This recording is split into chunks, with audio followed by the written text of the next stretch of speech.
રાજકોટ જિલ્લાની અંદર 1 થી 12 ધોરણ સુધીમાં અને ખાસ કરીને 1 થી 10 ધોરણ સુધીમાં જે વિદ્યાર્થીઓ ક્રમ અનુસાર ભણતા હોય અને એ વિદ્યાર્થીઓ ભણતા ભણતા પોતાનો અભ્યાસ છોડી દે તો આવા સંજોગોમાં એને ડ્રોપ આઉટ ગણવામાં આવતા હોય છે. CTS ચાઇલ્ડ ટ્રેકિંગ સિસ્ટમ જે રાજ્ય સરકાર અને ભારત સરકારની જે ચાલુ છે એ CTSના આંકડાઓ મુજબ ગત વર્ષે 32,948 જેટલા વિદ્યાર્થીઓનું ટ્રેકિંગ CTSના આધારે થતું નહોતું. આ વિદ્યાર્થીઓના આંકડા રાજ્ય સરકાર તરફથી અમને આપવામાં આવે, શિક્ષણ વિભાગ તરફથી આપવામાં આવે ને તેનો સર્વે CRC મિત્રો દ્વારા કરાવવામાં આવ્યો. CRC અને શિક્ષક મિત્રો દ્વારા જ્યારે આનો સર્વે કરાવવામાં આવ્યો ત્યારે અમુક બાબતો જે ખૂબ સારી હતી તે પણ ધ્યાન ઉપર આવી અને ક્યાંક જે આપણે જાગૃત થવા જેવું હતું તે બાબતો પણ ધ્યાન ઉપર આવી છે. કેટલાક વિદ્યાર્થીઓ એવા હતા કે જે ઓલરેડી એની એ સ્કૂલમાં પોતાનો અભ્યાસ ચાલુ કરી દીધો હતો, તે બાળકો પણ એવા મળી આવ્યા છે. તે આંકડો પણ ખૂબ સન્માનજનક છે.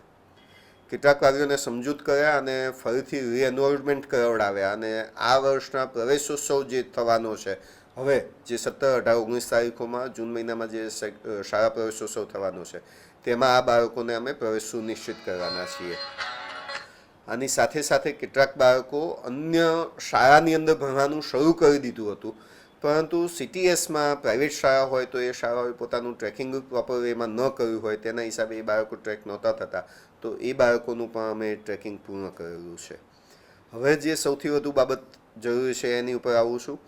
8,087 જેટલા બાળકો એ માઇગ્રેટ થયેલા છે. આ માઇગ્રેટ થયેલા બાળકો એટલે રાજકોટ જિલ્લામાંથી અન્ય જિલ્લામાં કે રાજકોટ જિલ્લાના ગુજરાત રાજ્યના રાજકોટ જિલ્લામાંથી અન્ય રાજ્યમાં જતા રહેલા છે. આ બાળકોનું પણ ટ્રેકિંગ અત્યારે હાલ અમારું ચાલુ છે કે એ બાળક કયા જિલ્લામાં ગયું છે, જે તે જિલ્લામાં ગયું હોય ત્યાં પણ એનો પ્રવેશ સુનિશ્ચિત થાય તે પણ અમારા વિદ્યાર્થીઓના નામજોગનો અમારો આ પ્રયત્ન ચાલી રહ્યો છે અત્યારે હાલ. જો બીજા રાજ્યમાં ગયું છે તો એ રાજ્યમાં પણ એનું એડમિશન સુનિશ્ચિત થાય નજીકની શાળામાં, એના માટેના પણ પ્રયત્નો અમારા શિક્ષક મિત્રો દ્વારા, CRC મિત્રો દ્વારા કરવામાં આવનાર છે નજીકના સમયમાં. બીજા 12,543 જેટલા વાલીઓ છે કે જે વાલીઓ પોતે આગળ ભણવાની, વિદ્યાર્થીને આગળ ભણવાની ના પાડી રહ્યા છે. આ એક આંકડો આપણા બધા જ માટે સામાજિક રીતે પણ જવાબદારીની રીતે ગણીએ તો ચિંતાજનક છે.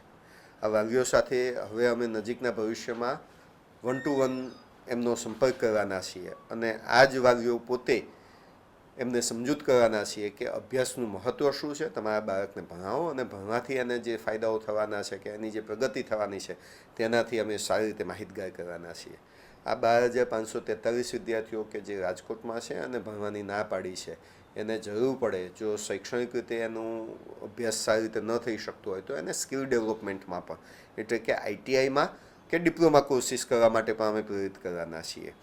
ક્યાંક બાળકને ઘરેથી શાળા દૂર હશે તો અમે જે ટ્રાન્સપોર્ટેશનની સુવિધા છે એનાથી માહિતગાર કરી અને ટ્રાન્સપોર્ટેશનનો લાભ લઈ અને બાળક શાળામાં એનરોલ થાય તે માટેના પ્રયત્ન કરવાના છીએ.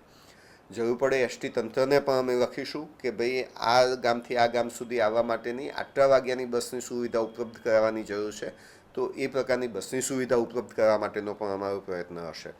અને જો ક્યાંક એવો પ્રશ્ન હોય કે બાળક સ્કૂલે પણ જઈ શકે એમ નથી તો એવા સંજોગોમાં નેશનલ ઓપન સ્કૂલિંગ સિસ્ટમ અને Gujarat state open schooling system GSOS અને NIOS આની અંદર પણ બાળકને એનરોલમેન્ટ કરાવી અને બાળક પોતાનો અભ્યાસ કન્ટિન્યુ કરે તેવા પ્રયત્નો વાલીને સમજાવીને અમે કરવાના છીએ.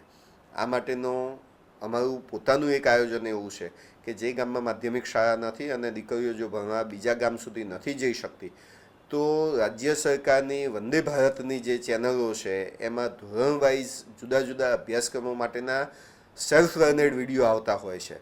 તો પ્રાથમિક શાળામાં જે શાળામાં દીકરીએ 1 થી 8 ધોરણનો અભ્યાસક્રમ પૂરો કર્યો હોય એ જ શાળામાં બેસાડી અને આગળના ધોરણો માટેનું અભ્યાસ જે છે એ વંદે ભારતની ચેનલ ઉપરથી કરે અને 10મા ધોરણની પરીક્ષા જે છે કે 9મા ધોરણની જે પરીક્ષા છે એ GSOSમાં એટલે કે ગુજરાત સ્ટેટ ઓપન સ્કૂલિંગ સિસ્ટમના માધ્યમથી એ પોતાનું 10મા ધોરણનો અભ્યાસક્રમ પૂર્ણ કરે અને પછી પોતાનો બાળકીનો આગળનો અભ્યાસ આગળ વધારે તેવો પણ અમારો પ્રયત્ન રહેશે. 2,685 જેટલા બાળકો જે છે જે અનટ્રેક છે, જે બાળકોના વાલીઓના મોબાઈલ નંબર તે હાલ આપણને ઉપલબ્ધ થતા નથી અથવા તો એ મોબાઈલ નંબર બદલાઈ ગયેલો છે, આવી પણ ક્યાંક ક્યાંક માહિતી અમારા સુધી પહોંચેલી છે. તો આ બાળક છેલ્લે જે સ્કૂલમાં અભ્યાસ કરતું હોય તે સ્કૂલના શિક્ષક મિત્રો પોતે છેલ્લું એનું જે રેસિડન્સ એડ્રેસ છે ત્યાં જઈ સંપર્ક કરશે અને ત્યાં આજુબાજુમાં જઈ અને કઈ શાળામાંથી એને છેલ્લે કઈ જગ્યાએ ગયા એવા પાડોશી પાસેથી પણ માહિતી મેળવવાનો કે એનો બદલાયેલો જો ફોન નંબર હોય અથવા તો કોઈ મિલમાં કામ અથવા કારખાનામાં કામ કરતા હોય તો કારખાનાના માલિક સાથે પણ સંપર્ક કરી અને એ વાળી કઈ જગ્યાએ ગયા છે અથવા તો એનો બીજો નંબર કયો છે એ નંબર મેળવી એ બાળકોને ટ્રેક કરી અને એ બાળકોનું પણ આગળનો અભ્યાસ ચાલુ રહે તેવા અમારા શિક્ષણ વિભાગ તરફથી પ્રયત્નો થવાના છે. સમગ્ર રાજ્યમાં આ પ્રકારની કસરત ચાલુ છે. આ જ પ્રકારની કસરત રાજકોટ જિલ્લામાં પણ ચાલુ છે.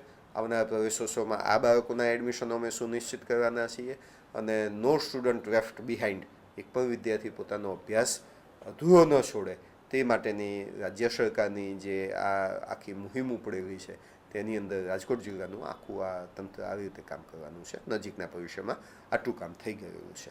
સાંજ સમાચાર ફેસબુક પેજને લાઇક કરો, વિડીયો શેર કરો અને વધુ વિગતવાર સમાચાર માટે sanssamachar.net વિઝિટ કરો.